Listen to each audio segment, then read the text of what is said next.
No, just checking in. Another video with counselor, author, spiritual advisor, and good friend of mine, Douglas Bloch. We are continuing our series going over topics of mental health. Douglas was a huge part of my mental health recovery. I have no doubt he can be of service to you. Today we're going to talk about bringing pleasure into your life, and we'll go ahead and get this thing going.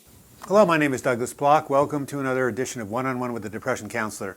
I'm here today with my good friend Noah Thomas, who is a client of mine, has his own YouTube channel where he talks about overcoming depression and many other topics of healing, and he's been kind enough to interview me in his place. I think the topic for today is why it's important to bring pleasure into your life. Absolutely. Let's go ahead and get started. Thank you for having me.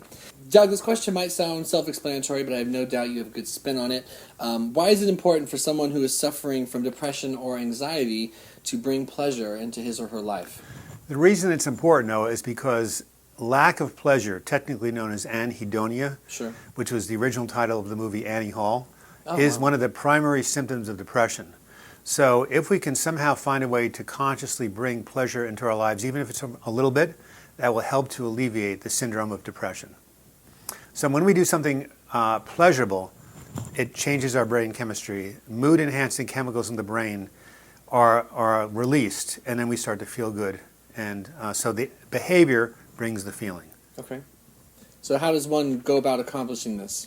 Ask yourself the question, what things are pleasurable for me to do? Or maybe if you can't feel pleasure now, what was once pleasurable for me to do, or might be pleasurable? Sure, referring to and the then past. and then see if you can, fake it till you make it and start doing it, like taking a walk, or seeing a movie with a friend, or working on your garden. Or what are things you think of when you think about bringing pleasure? Maybe spending time with your girlfriend, right? Sure, spending time with my girlfriend, going for a nice walk, maybe a picnic. Listening to a piece of music. Yeah, playing basketball. Yeah. And just, again, if you're having a hard time thinking, it might help. Try it out and see what happens. Sure. So this sounds great in theory, of course, but so many people who are depressed don't have the motivation to seek pleasure. Yeah, so again, one of the things that happens with depression is loss of motivation. Right. So this is where the second part of my 3 pillars of recovery. First was set the intention to heal. Second is reach out for support. Okay. You need to have other people help you to experience pleasure. So let me give you an example of a guy who loved to take hikes in the Columbia River Gorge outside of Oregon. But when he got depressed, he just wanted to sleep all day. Sure. So 2 of his buddies from the support group, we'll call them, David and John, would show up at his house at 10 a.m., knock on the door, until he had to, shut them up by getting up and answering the door. Sure. And literally waited for him to dress, or in some cases even maybe helped him out until they put him in the car, drove him out to the gorge, and by the time he put one foot in front of the other, an hour later, he started to feel good. Sure. So it could also mean, making sure someone comes, like for me, I would have someone pick me up and take me to the swimming pool because I couldn't get there on my own. So you just have to depend on the help of others to get you over that hump, that resistance, that initial inertia.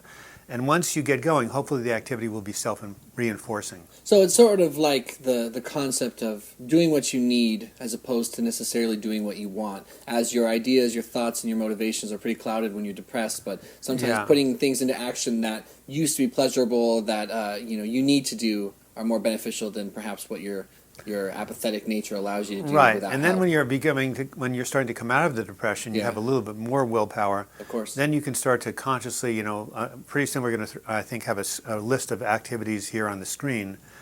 And again, you can ask yourself, what is something I like to do, or used to like to do, or might like to do? So can thinking about a pleasurable event from your past actually help you to experience pleasure in the present? Well, in the book, Healing from Depression, 12 Weeks to a Better Mood, which I know you've featured on this site, on my website, I talk about creating a library of positive memories. So just, before we started, I was trying to get myself, motivated to put out the energy to do this. Of course. I thought about a wonderful day I had many years ago at the beach with 2 good friends watching the sunset. And when you imagine something from the past that was pleasurable, it releases the same endorphins and pleasurable chemicals in your brain than if you're actually doing it, because the brain cannot tell the difference between something real and imagined. That's why Olympic athletes do these things called visual rehearsal, where they imagine themselves clearing the pole vault or running the sprint before it happens. So drawing upon a resource from the past, drawing upon something pleasurable that happened, tuning into a happy memory can actually create some happiness in the present. That's awesome. And something I have tried and worked on since you've been working with me, and I fully agree. What are some other ways we can bring pleasure into our lives? What I mentioned before is, in my book and on the website and other books, you should have a list right in front of you of a whole bunch of activities that have the potential to give you pleasure. And hopefully, as I'm talking, these activities will be scrolling through the screen. And as they are, I'm asking the people viewing this video to watch the words and the activities roll in front of your eyes. And if you see something that intrigues you or grabs you, write it down. Have this list in front of you so when it's kind of like a reminder. We can't keep all the stuff in our head. Oh yeah, walking the dog. I forgot walking the dog is cool. Oh yeah, no, I do like the beach, Sure. And then try to pick one or two, and maybe 2 or 3 times a week if you can, depending on how well you are. Go ahead and start consciously engaging these activities. And again, if you can't do it, ask a friend or a support person, an ally, to help you with them. Of course. So you have to basically, again, have the activities at your disposal and then make a conscious attempt to practice them. Awesome. Thanks, Doug. You're welcome.